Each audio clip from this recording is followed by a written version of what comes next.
नमस्कार दोस्तों, पाथफाइंडर पर आप सभी का स्वागत है। मेरा नाम निधि है। दोस्तों, भारत में जिस तरह का स्टार्टअप इकोसिस्टम है, इसके चलते हम विश्व के तीसरे स्टार्टअप इकोसिस्टम बन गए हैं, जिसमें अराउंड 1.25 लाख स्टार्टअप्स हैं और उसमें से 110 यूनिकॉर्न कंपनीज हैं। ये सारी बातें प्रधानमंत्री मोदी ने स्टार्टअप महाकुंभ के दौरान कही और यहाँ पर ये भी कहा गया कि जिस तरह से ग्रोथ हुई है स्टार्टअप्स को लेकर, या जिस तरह से जॉब क्रिएशन हुआ है, जिस तरह से एक इकोसिस्टम क्रिएट किया गया है देश भर में, अब दूर नहीं है वो समय जब हम एक विकसित देश बन जाएंगे। 2047 तक विकसित भारत का सपना जो है वो साकार हो सकता है। इसी के बारे में डिटेल में बात करते हैं। पहले न्यूज़ देख लेते हैं। तो स्टार्टअप महाकुंभ इवेंट के दौरान प्रधानमंत्री मोदी ने कहा कि भारत जो है विश्व का तीसरा सबसे बड़ा स्टार्टअप इकोसिस्टम बनकर उभरा है, जहां पर 1.25 लाख स्टार्टअप्स हैं और 110 यूनिकॉर्न्स भी हैं। जो स्टार्टअप्स हैं ये कंट्रीब्यूट कर रहे हैं फॉर एम्प्लॉयमेंट जनरेशन और ये एम्प्लॉय करते हैं 12 लाख लोगों को। वहीं दूसरी तरफ इन स्टार्टअप्स के चलते 12,000 पेटेंट्स भी भारत के द्वारा रजिस्टर किए जा चुके हैं। स्टार्टअप महाकुंभ क्या है, पहले ये जान लेते हैं। तो स्टार्टअप महाकुंभ एक एनुअल इवेंट है जो कि ऑर्गेनाइज किया जाता है गवर्नमेंट ऑफ इंडिया के द्वारा, ताकि प्रमोट किया जा सके एंटरप्रेन्योरशिप और इनोवेशन को।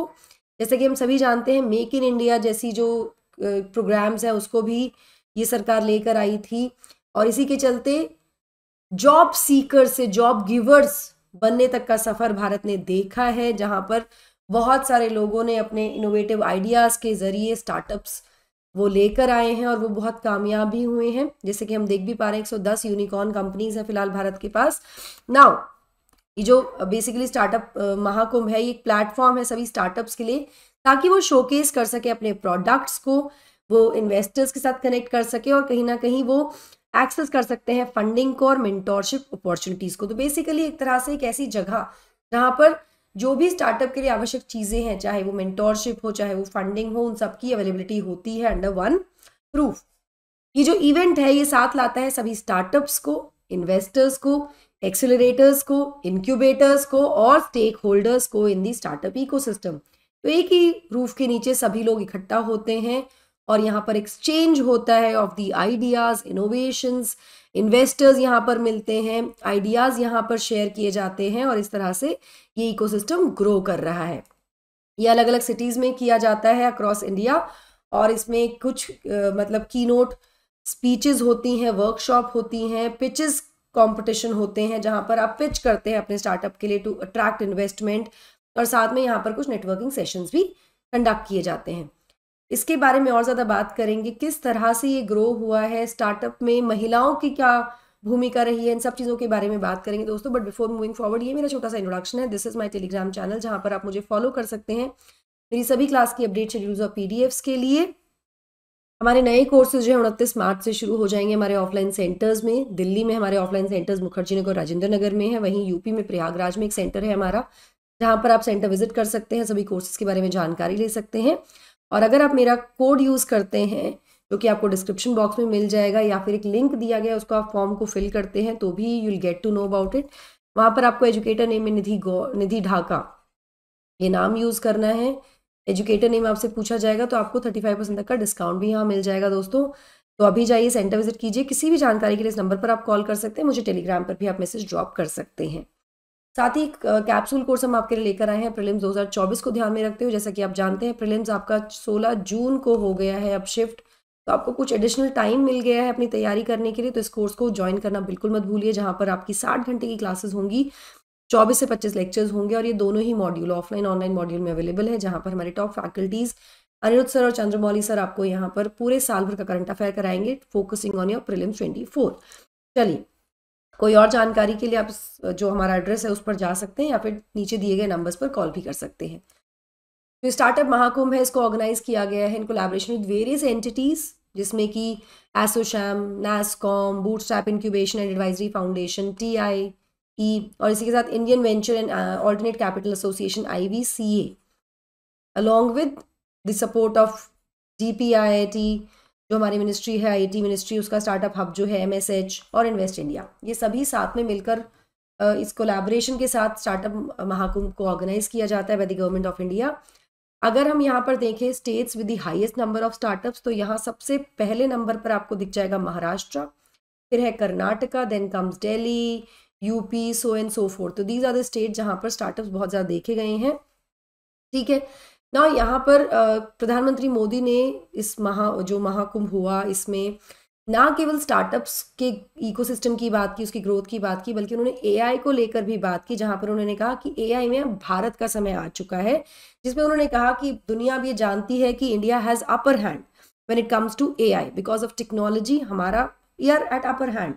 यहाँ पर उन्होंने ये भी कहा कि अब तो मैं भी एआई यूज़ करता हूँ to reach audience of different languages with elections around the corner.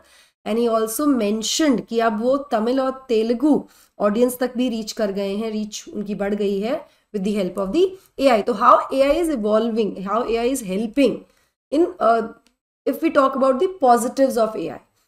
अब नेगेटिव में तो डीप फेक भी आ गया, सब कुछ आ गया, लेकिन पॉजिटिव ये है कि अब आपका जो ऑडियंस बेस है वो बढ़ गया है, वो इंक्रीज हो गया है। Now you can connect with people from different languages, from different regions with the help of AI. This is what he wanted to say here.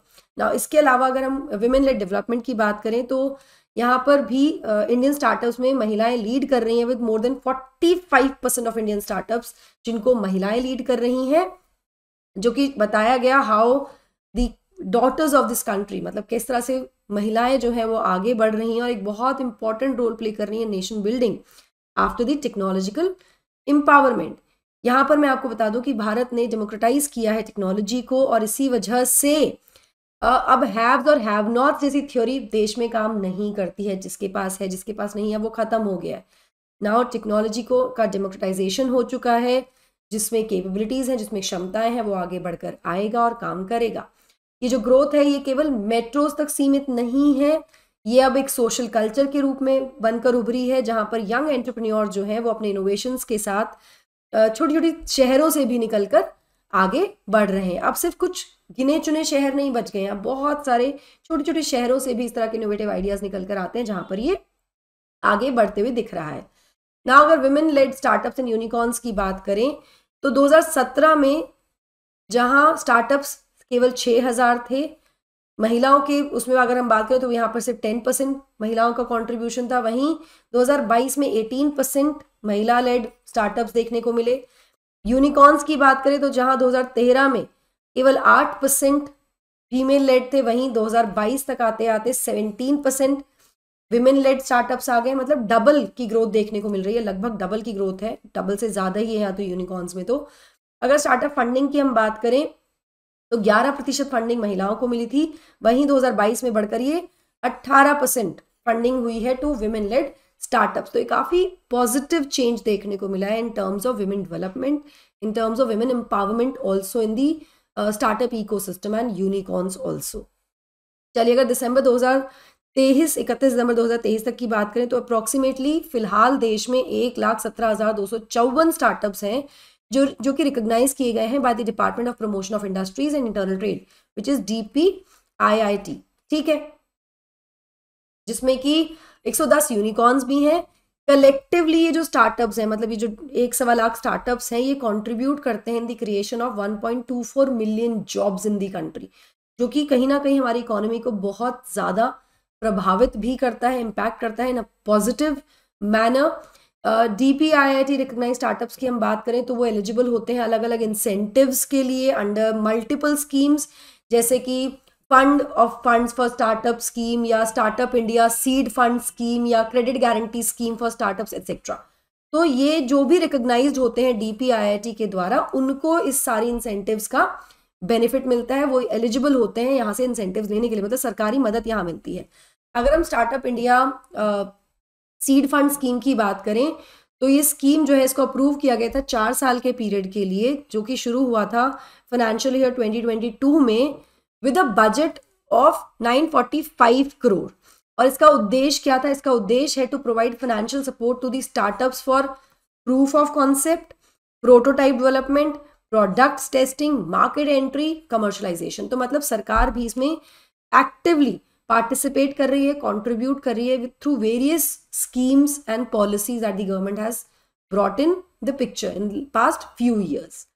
So that was about the startup India ecosystem and किस तरह से हम दुनिया के तीसरे largest startup ecosystem बन गए हैं और कैसे ये स्टार्टअप जो है कंट्रीब्यूट करेंगे भारत को एक विकसित देश बनाने में 2047 तक, यानी हमारी आज़ादी की 100वीं वर्षगांठ में जब हम 100 साल पूरे हो जाएंगे आज़ादी को, तो हम एक डेवलप्ड नेशन के रूप में बनकर उभर सकते हैं। वो सपना हमारा साकार अब होने ही वाला है।